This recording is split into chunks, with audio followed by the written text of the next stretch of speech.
The evening sun was slowly going down and the sky turned orange and calm. It was a peaceful evening in the city.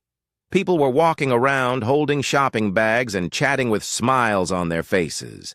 Expensive cars lined the streets and everyone seemed to be in a hurry to get somewhere. Just then, a man named Johnson walked slowly toward a grand five-star hotel in the heart of the city. He wore an old shirt, dusty trousers, and sandals that had seen better days. He looked tired, his face covered in sweat. People passing by looked at him strangely, wondering why such a man was heading toward the most expensive hotel in town. As Johnson entered the hotel, the shiny floor and golden lights welcomed him. The scent of fresh flowers filled the air, and soft music played in the background. Everyone inside wore suits, gowns, and expensive perfumes. But the moment Johnson stepped in, silence followed him.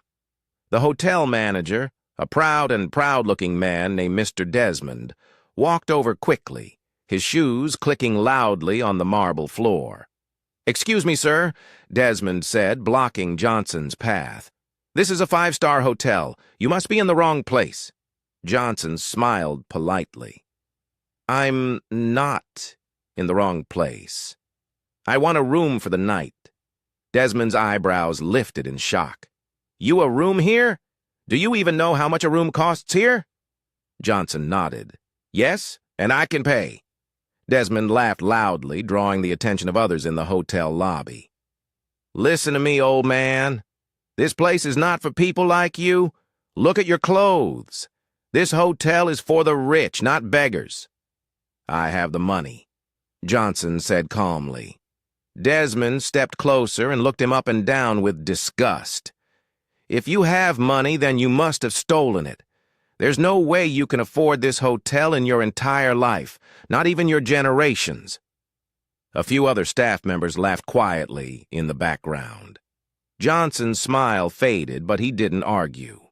He looked around one last time, turned, and started to walk away. Desmond shouted after him, "If you don't leave right now, I'll call the police." Johnson kept walking, hurt and silent. He stepped back into the evening air, the cool wind brushing against his tired face. He didn't know where to go next. Just then, a gentle voice called from behind him. "Sir, wait." He turned around slowly. A young woman in a simple cleaner's uniform stood nearby, holding a small bag. Her face looked tired, too, but her eyes were kind. Her name was Charity. "I saw everything they did. To you," she said softly. "I just closed from work and I'm really sorry." Johnson was surprised by her kindness. "You work here?" "Yes." She nodded, but not for long. "They treat cleaners like trash." Johnson smiled weakly. "It seems they treat everyone who doesn't look rich like trash." Charity looked at him carefully. "Do you have a place to sleep tonight?" He shook his head. "I'll find somewhere. It's small, but at least it's safe and warm. My mother is sick, and I take care of her alone. You hurt no one? Yet they hated you." "Let me help you." Johnson was shocked. This girl had nothing yet wanted to help him. "What's your name?" he asked. "Charity," she smiled. "My mother named me that because she said one day I would be someone's miracle."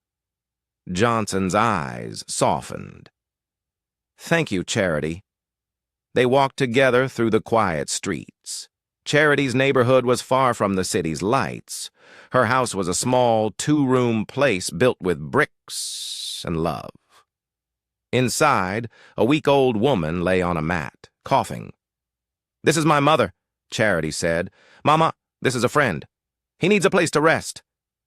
The woman smiled weakly and nodded. "Any friend of Charity is welcome."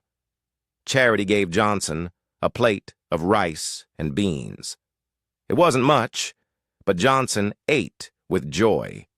After dinner, she offered him a mat to sleep on. As he lay down, Johnson looked around the room. There were no gold chairs, no fancy walls, just love, kindness, and peace. Something the five-star hotel didn't have. He closed his eyes and whispered to himself, "Tonight I met an angel in a cleaner's uniform." Morning light crept through the small window as birds sang softly outside. Johnson opened his eyes and stretched gently on the mat Charity had given him. He had slept peacefully for the first time in days. There were no loud horns, no rude staff, no cold floors, only the quiet kindness of a stranger's home. Charity was already awake. She stood near the fire outside, warming water and making breakfast. Her mother was resting quietly on a thin mattress with a small wrapper pulled up to her chest. Johnson walked outside slowly and saw Charity stirring a small pot. "Good morning," she greeted with a smile. "Good morning, Charity," Johnson replied. "Thank you for last night. I've never been treated so kindly by a stranger." "You're welcome," she said softly. "We don't have much, but it doesn't cost anything to be kind." He nodded. "You live here alone with your mother?" "Yes. My father died when I was 12. He was a bus driver. Since then, it's just been the two of us. Mama has been sick for 3 years. I work as a cleaner at the hotel to buy her medicine and food." Johnson sat on a small stool beside her. "That must be hard." "It is," she replied, turning the pot gently. "But I don't complain. I believe that one day life will change. I just keep working and hoping." She poured some pap into a bowl and gave it to Johnson. It was hot and sweet. He ate slowly, still surprised by how much warmth he felt here.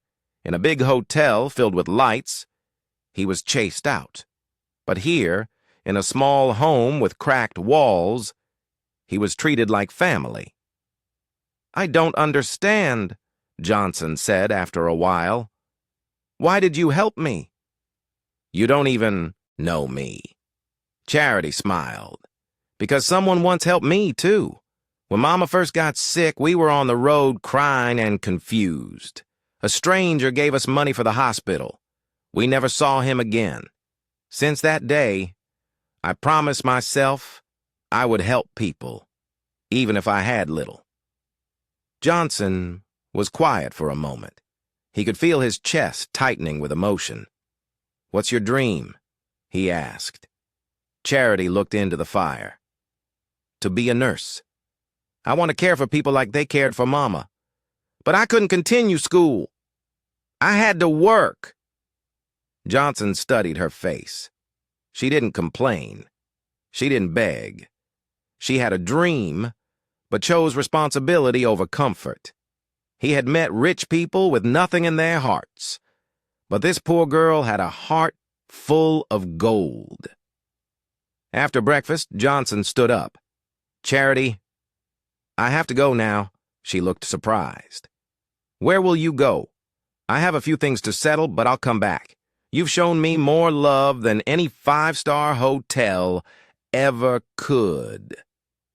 She smiled, but it was a sad smile, like she wasn't sure she would ever see him again. "I hope you find what you're looking for," she said softly. Johnson nodded. "I already did." He walked away slowly, disappearing down the dusty road. Charity stood there watching him until he was out of sight. When Johnson got to the city, he changed back into his normal clothes, his real clothes. His driver was waiting, parked not far from where Johnson had left him the day before. He entered the car quietly and drove to his mansion. His home was large with tall gates, flowers everywhere, and cars parked neatly in rows. His personal assistant ran up to him. "Sir, we were so worried. Where did you go?" "I was doing a test," Johnson replied, "and I found my answer." He walked into his private office and sat down. He picked up the phone and called his lawyer. Prepare the papers. I want to buy Royal Gold Hotel. Yes, the one where they insulted me. Yes, sir, the lawyer replied, confused. I'll also need a personal investigation into the manager there.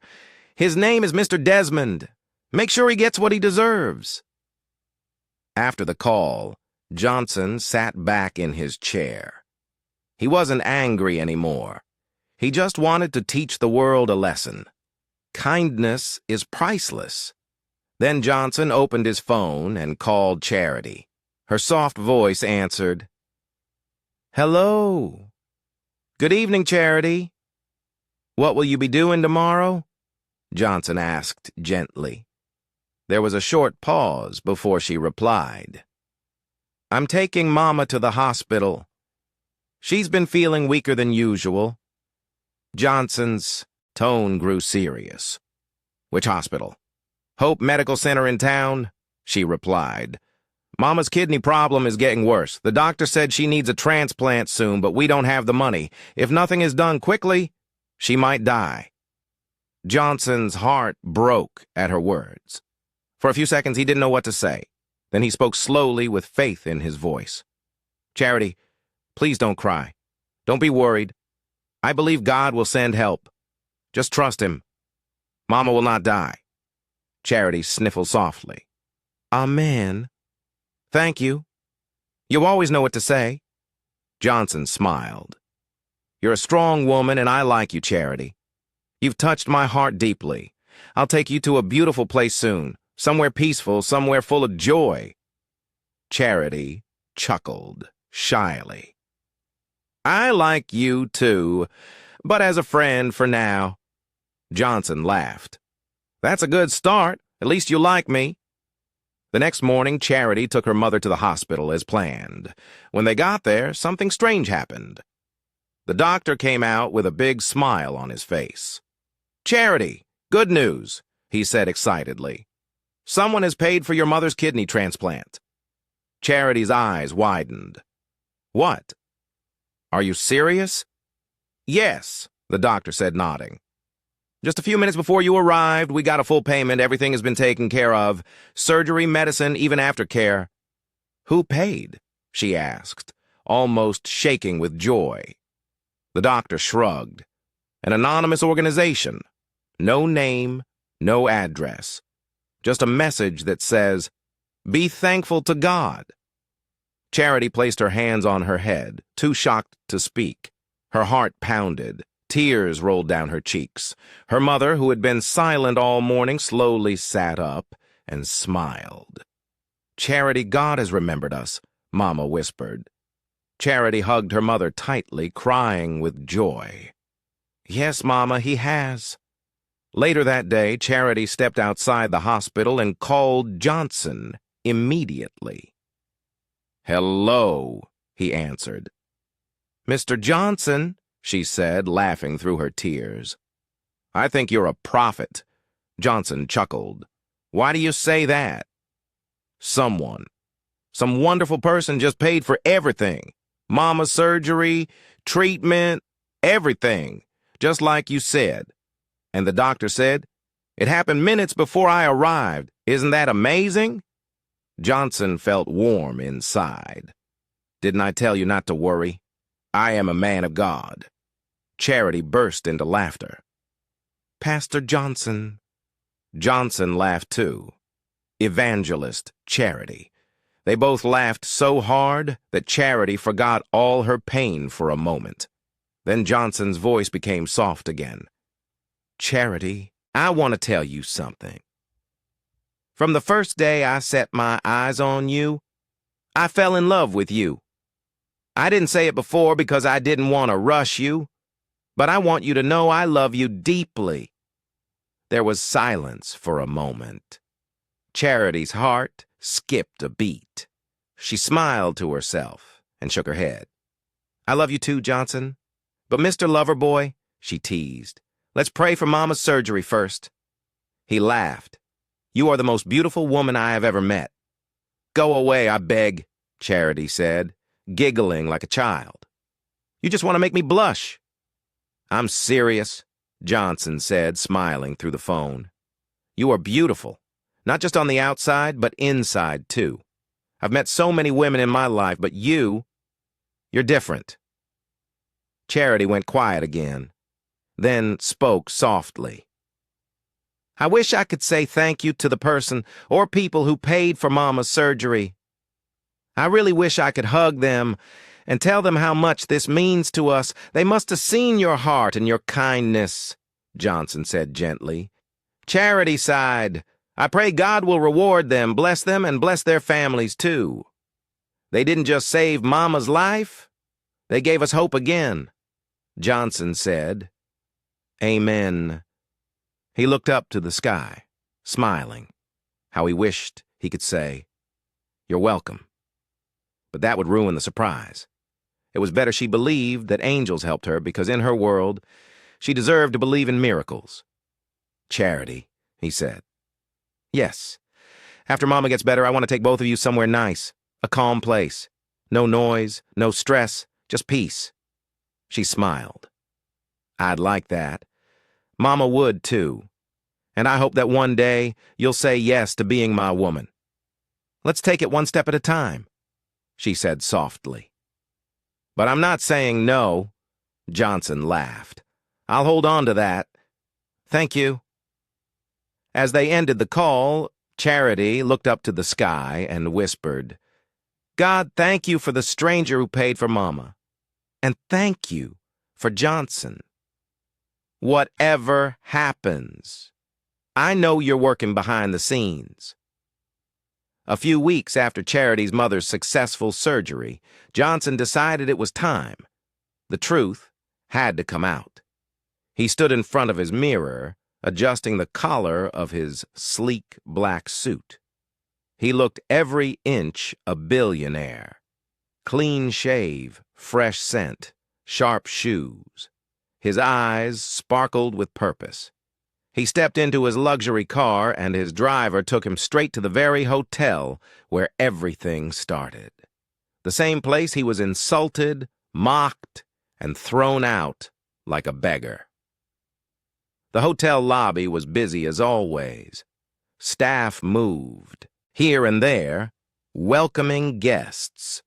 Johnson walked in with slow, confident steps. He went straight to the receptionist. The lady behind the counter, a young woman with too much makeup and a proud face, looked at him with admiration. "Good evening, sir," she said, flashing a wide smile. "How may I help you?" "I'm looking for someone," Johnson said calmly. "Her name is Charity. She works here as a cleaner." The receptionist's face twisted. "Charity," she said, looking confused. "Why would a man like you be looking for that poor dirty girl?" Johnson raised a brow. "Yes, Charity." She shook her head. "Sir, I think you're mistaken. You don't look like someone who would have anything to do with her. Maybe you meant someone else." "I know exactly who I'm looking for," Johnson said simply. Just then, Charity came out from the hallway with a mop and cleaning bucket in her hand. She froze when she saw him. "Johnson," she said in shock. "What are you doing here? And dressed like this?" Johnson smiled softly. "Calm down, my love. I'm here for something important." Charity looked around nervously. "Please don't embarrass us here. Do you know how expensive this hotel is? You're joking about something big." "We own this place now," Johnson said calmly. At that moment, a man dressed like a lawyer walked in and nodded at Johnson. The manager, Mr. Desmond, who was nearby, saw them and rushed over with a fake smile. "Good afternoon, sir," Desmond said, trying to sound charming. "Welcome to Royal Gold Hotel. We have the best suites. You'll love your stay." He suddenly noticed Charity standing beside Johnson. His smile disappeared and he shouted, "You again, dirty cleaner? What are you doing here with our amiable guest? Go back to your work immediately." Johnson's smile disappeared too. His voice was loud and clear. "No, she goes nowhere." Desmond blinked. "Sir, is this how you treat your staff here? Insulting and shouting at them like animals?" "And your receptionist," Johnson pointed, trying to seduce every rich-looking customer instead of doing her job. "No, sir, it's not what you think," Desmond stammered. "Enough of all this silly talk," the lawyer said, cutting in. "Let's get to business. My client here, Mr. Johnson, has bought this hotel. We are calling for an urgent board meeting. Gather all staff at once." The entire reception fell silent. Charity turned to Johnson with wide eyes. "Babe, what's going on?" "I don't understand." He held her hand gently. "You will soon understand, my love. Just calm down." Within minutes, the entire hotel staff gathered in the large meeting hall. Managers, cleaners, cooks, guards, and the receptionist all sat down, whispering to each other in confusion. Johnson stood in front of them, proud and confident. "Good afternoon," he began. "I'm sure most of you don't recognize me, but a few weeks ago, I walked into this hotel dressed like a poor man. I was tired, looking for a room, and had money in my bag." He paused. "But what did you do? You insulted me. You said I was dirty. You told me I could never afford a room here, not even in my next generation. You called me a thief. You told me to leave before you called the police." Everyone went quiet. Some looked down. Others gasped as they started to recognize his face. "Yes," Johnson continued, "I am that same man. And guess what? I had already bought this hotel months ago. I just wanted to see the heart of the people working here." He looked around slowly.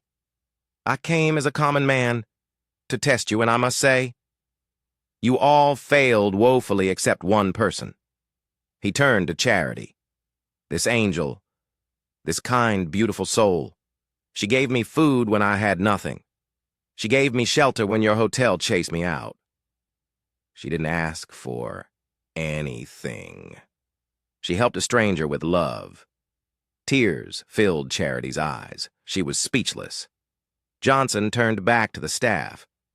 "From today, everyone who insulted or looked down on me that night, you're fired. I don't want people like you around my business. You are poison to the company." "Sir, please," the receptionist cried. "I didn't mean it. I was only doing my job." "Yes, sir," Desmond said, falling to his knees. "It was the devil, sir. I didn't know. Please, forgive me. I won't do it again." Johnson shook his head. "Number. You're only sorry because you got caught. People like you never change. I don't need your apologies." He turned to Charity, smiling warmly. "And to you, my love, I have a surprise." Everyone watched in silence. "From today, you are the new general manager of this hotel." "What?" Charity shouted. "Yes," he continued. "The position comes with a fully furnished house, a car, and full sponsorship. If you still want to go back to school, you deserve this and more." Charity covered her mouth in shock. Oh my God. Some staff clapped with joy. Others couldn't believe it. Charity had gone from a cleaner to the highest position in the building because of her heart. Johnson looked at her and said softly, "I told you angels walk among us, and you, Charity, are one of them." A few days later, Desmond, the former hotel manager, and the proud receptionist, Linda, were driving home in Desmond's dusty old car. Linda had her legs up on the dashboard, her face full of anger. She was chewing gum loudly while scrolling through her phone. "You still thinking about that, man?" Desmond asked, gripping the steering wheel. Linda snapped her gum and hissed, "Of course that billionaire Johnson. How can a man that fine and rich fall in love with that poor dirty girl, Charity?" Desmond didn't answer. Linda dropped her legs from the dashboard and leaned forward, looking serious. You know what? I heard from one of the former staff that Johnson's mother wants him to marry Natasha, the senator's daughter. That's the kind of woman he should be with, not a cleaner. Desmond nodded slowly. Yes, I heard the same thing, too. That Natasha girl fits him more. Linda smirked. I'm going to find a way to contact Natasha. She needs to know about Johnson's nonsense relationship with that gutter girl. I will not be alive and watch that cleaner marry a handsome billionaire. Desmond chuckled wickedly. You're right. I won't allow it either. But while Desmond and Linda were busy with evil plans, something special was happening elsewhere. Johnson took Charity to meet his parents. They entered the big mansion together. Inside, his father sat on a brown leather chair reading a newspaper. His mother sat beside him, sipping tea from a glass cup. Dad, Mom, Johnson said cheerfully. Meet Charity, my future wife. His father looked up, dropped the paper, and stood with a wide smile. He walked to Charity and shook her hand. You're welcome, my dear. You look like someone with a good heart. I like you already. Charity bent her head politely. Thank you, sir. But his mother's expression changed at once. She dropped her cup sharply and stood. Number never, she said coldly. This cannot happen. Johnson frowned. Why, Mom? Even if she's good and kind, his mother said firmly. You've already given her a job. That's more than enough. But marriage, never. She's not in our class. You will marry Natasha, the senator's daughter, not someone like her. His father stood by Charity's side. I don't support you on this. I never liked Natasha. She's too arrogant and full of herself. She has changed, the mother shouted. She's a better person now. Johnson looked his mother in the eyes and said calmly, Mom, I respect you, but you cannot choose my wife. I love Charity, and she's the woman I will marry. Then, without another word, he took Charity's hand and led her out of the house. Inside the car, Charity looked down, tears falling from her eyes. I said it. I said it wouldn't work, she whispered. I'm not in your class, Johnson. We are poor. Johnson stopped the car, turned to her, and held her hand tightly. Don't you ever say that again, he said gently. Charity, I love you. I love you until I die. I will never leave you, no matter what anyone says. My mother has no say in this. As long as my father supports us, we are good to go. Charity sniffed, her eyes still wet now. Johnson smiled. Smile for your daddy. She wiped her tears and gave a shy smile. Go away, you silly man. That's more like it, he laughed. Now, let me go and spoil my baby. Spoil me? How? She asked, still smiling. We're going shopping, he said proudly. I'm taking you to the best shops in the city. You'll get clothes, shoes, bags, anything you want. Charity gasped. You're not serious. I'm very serious, my queen, Johnson said, starting the car again. You deserve to be treated like royalty. From now on, you are my queen, and I'll treat you like one. As they drove, love and laughter filled the air. Charity held his hand tighter. In that moment, nothing else mattered. Not class, not money, not rejection, just love. The next morning, Linda woke up early and sat in her small, cluttered room with her phone in hand. Jealousy burned in her heart. Suddenly, she remembered something. A few months ago, Natasha, the senator's daughter, had visited Royal Gold Hotel with Mama Johnson for a women's charity event. As the receptionist back then, Linda had seen Natasha sign the VIP guest book and had secretly copied her phone number into her notebook. She quickly went to her drawer and pulled it out. There it was, Natasha's number. She smiled wickedly and picked up her phone. With shaky fingers, she dialed the number. "Hello?" a sharp voice answered. "Hello. Am I speaking to Natasha, the senator's daughter?" "Who is this?" Natasha asked. "My name is Linda. I used to work at Royal Gold Hotel. I have some information you need to hear. It's about Johnson." Natasha's tone changed immediately. "What about Johnson?" Linda smirked. "He's planning to marry a poor hotel cleaner. Her name is Charity." "A cleaner," Natasha repeated in disbelief. "Yes. And his mother is not happy about it." "I just thought you should know before it's too late." The line went quiet. Then click. Natasha had ended the call. Linda dropped her phone and laughed coldly. "Let's see how far that cleaner girl will go now." Johnson was in his office, seated behind his wide wooden desk, going through some business documents. Without knocking, the door suddenly swung open. Natasha walked in with sharp steps like she owned the place. Her face looked like fire, full of anger. "Johnson! So this is what you've become," she shouted. Johnson looked up slowly, surprised by her sudden entrance. "What are you doing here, Natasha?" She ignored his question and dropped her handbag on the chair across from him.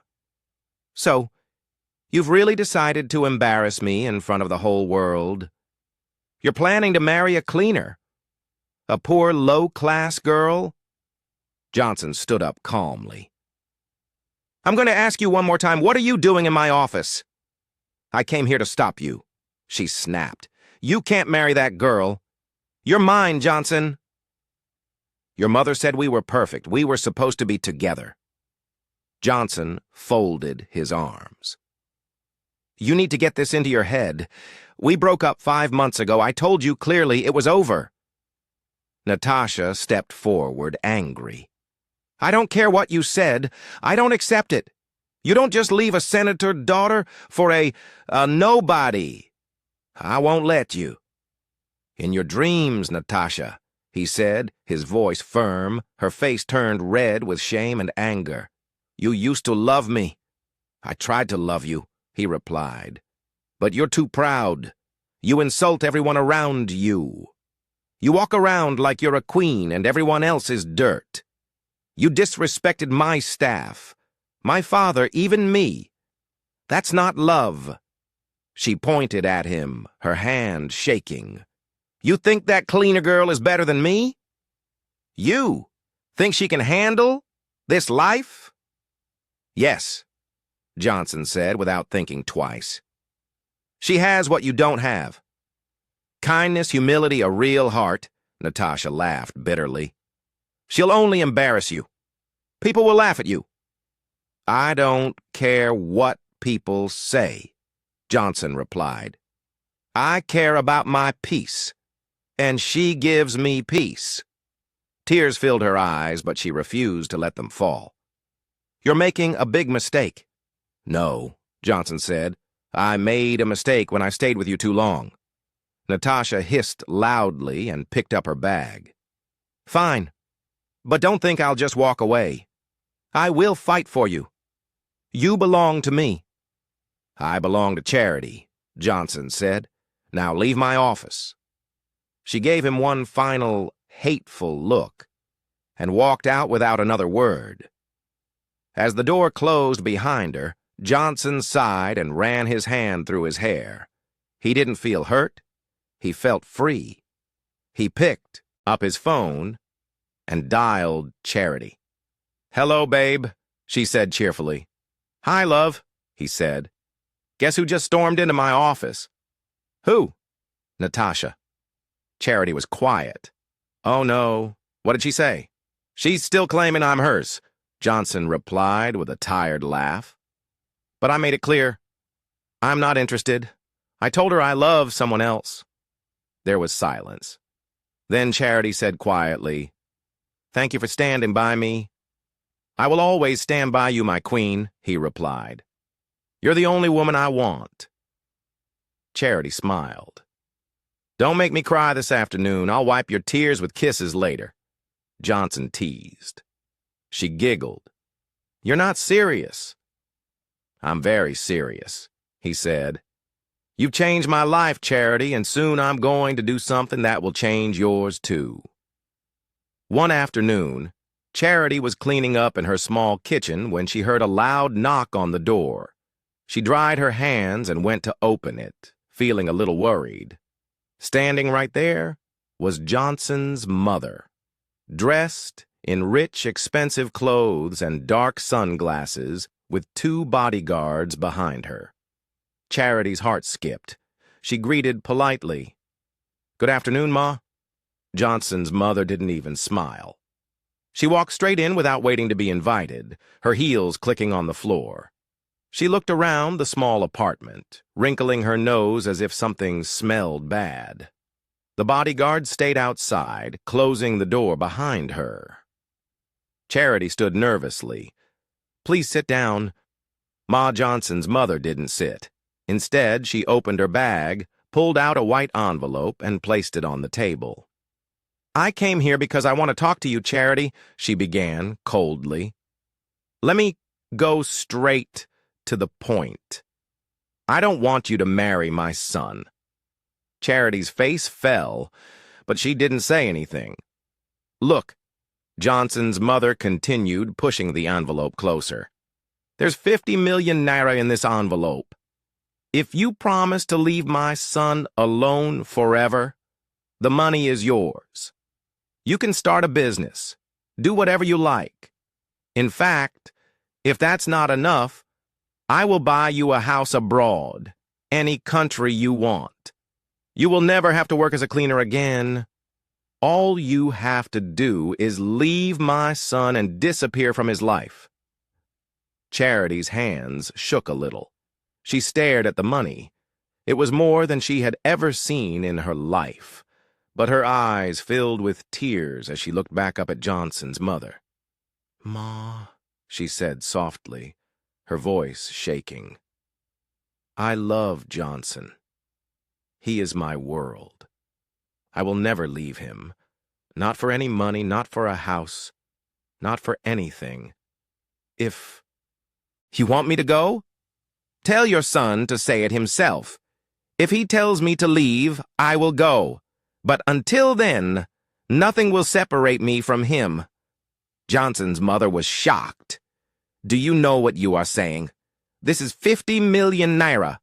A lifetime opportunity. How can you choose a man over money? Charity wiped her eyes. Because money is not everything. Love is all I have ever wanted. All my life, people looked down on me, treated me like dirt. Your son was the first person to treat me with respect, to love me for who I am. I would rather be poor with him than rich and alone. Johnson's mother became angry. You are stubborn and foolish. You think love is enough. Do you know what life as a billionaire's wife is like? There will be parties, interviews, travels. Are you ready for that? I will learn, Charity replied gently. I'm not perfect, but I am willing to try. I am not afraid. Johnson's mother paced around the room. What will people say? My friends, the whole society. They will laugh at us. They will laugh at me for allowing my only son to marry a cleaner. Charity stood her ground.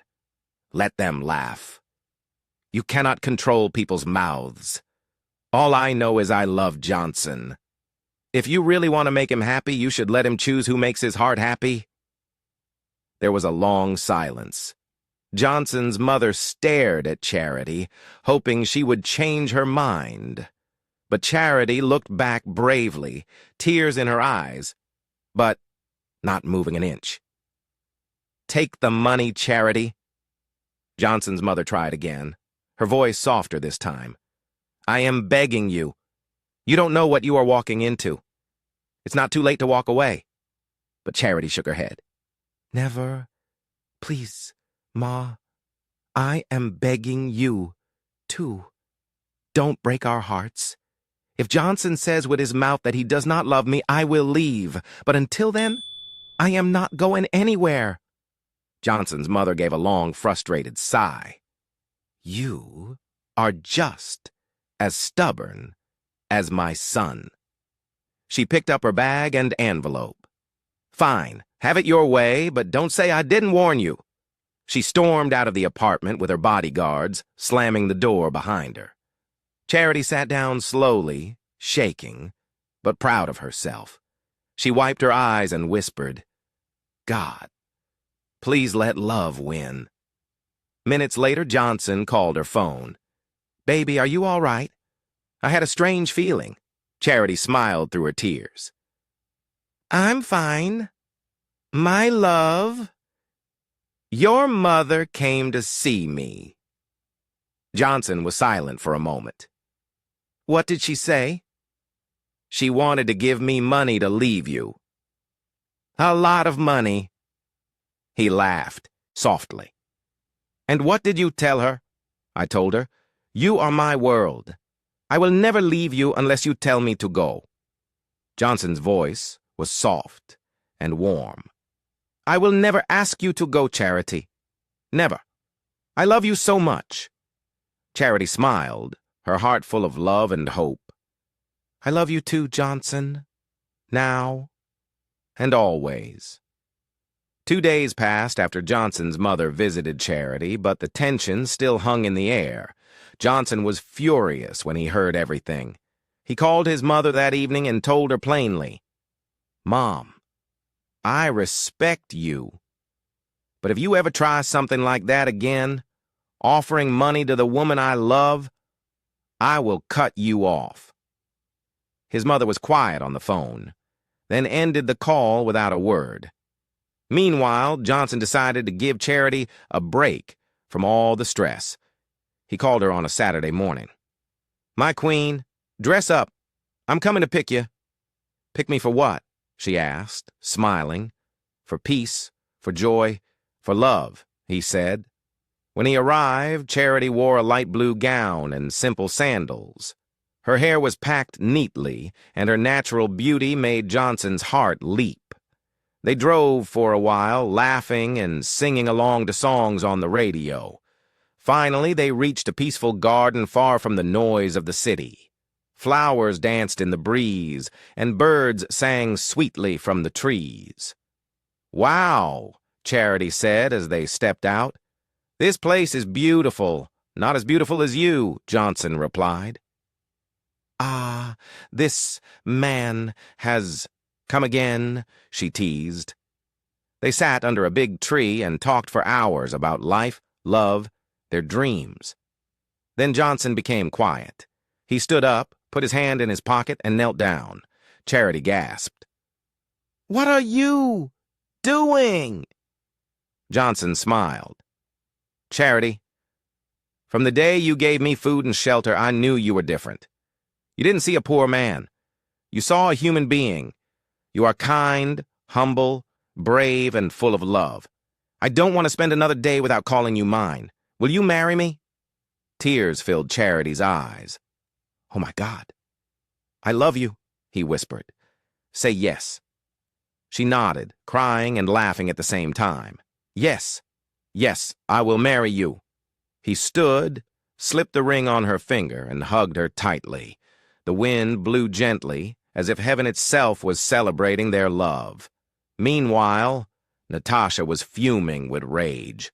She had tried everything, but nothing worked. Her pride was wounded. She stormed into Mama Johnson's house. You promised me this marriage. Mama Johnson was already weak and tired. I tried Natasha, but my son has made his choice, and his father supports him. You told me to fight for him.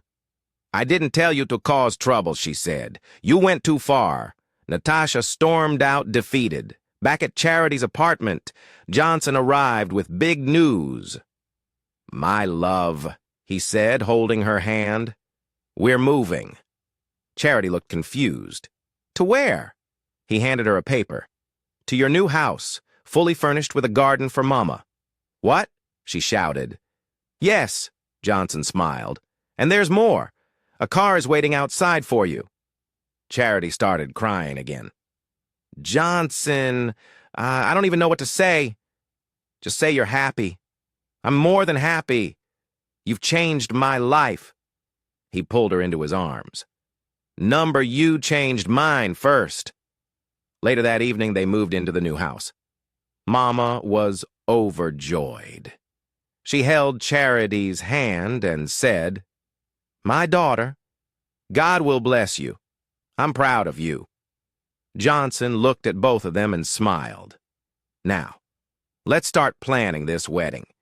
It will be the most beautiful wedding this country has ever seen. Meanwhile, Linda, the foolish, jealous, sacked receptionist, sat on the edge of her small bed, staring at the pregnancy test strip in her hand. 2 red lines. Positive. She blinked again and again, hoping it was wrong. But no, it was clear. She was pregnant. And the father, Desmond. A weak smile crossed her face. Maybe this baby will bring us closer. She said to herself, maybe Desmond will change. Without wasting time, she rushed out. She just wanted to find Desmond and give him the news. When she reached Desmond's compound, the gate was locked. She knocked until the security man came out slowly. Yes, he asked, looking tired. I want to see Desmond, she said. The man looked at her like she was a stranger. You haven't heard? Linda frowned. Heard what? Desmond traveled out of the country 2 nights ago. Her eyes widened. What do you mean? He's gone. Traveled abroad with another woman. Linda stepped back like someone pushed her. What? Which woman? I don't know her name, the guard said calmly. But she's fair and has 2 kids.